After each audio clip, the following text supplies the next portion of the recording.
Now it's exactly 100 years since Captain Scott and his men reached the South Pole. It took more than a year to complete the epic journey from Cardiff to the Antarctic.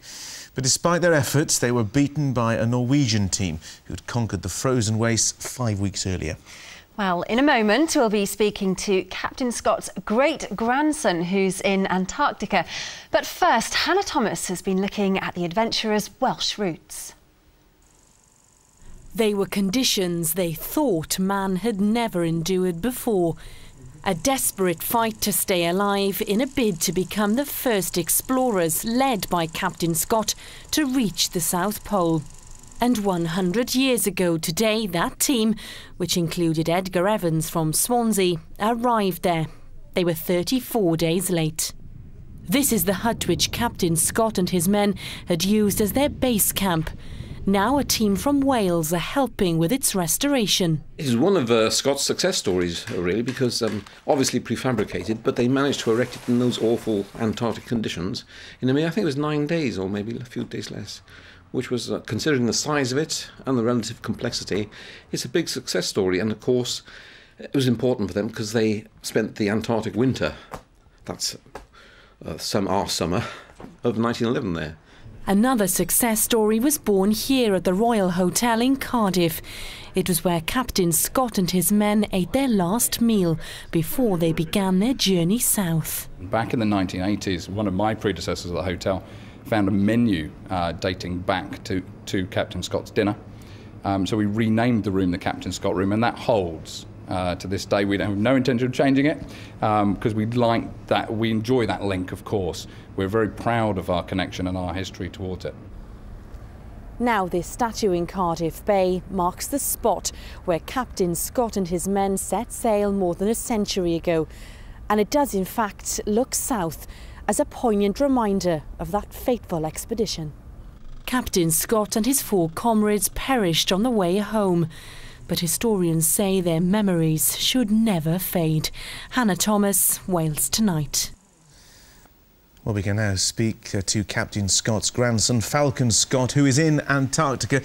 Thank you very much for joining us. This must be a time of mixed emotions for you when you think of your grandfather's achievements. Yes, it is indeed. I just make it clear I'm Captain Scott's grandson, not great-grandson. Yeah, and I'm working for the Antarctic Heritage Trust, the New Zealand Antarctic Heritage Trust, renovating the hut at Cape Evans. It's a 7-year project, and we're in year 5 at the moment. And yeah, it's amazing to be there, and I'm having a great time. And the people that I'm working with are really great, very skilled people. And it's a pleasure to be here. Yesterday I was up Observation Hill, which is the lookout point here at near Scott Base, which is the New Zealand scientific base. My grandfather was the father of science in Antarctica. The South Pole was just one of several goals.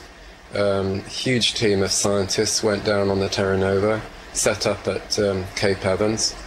And it's great to be here and see that his science was valued and is still being carried on today.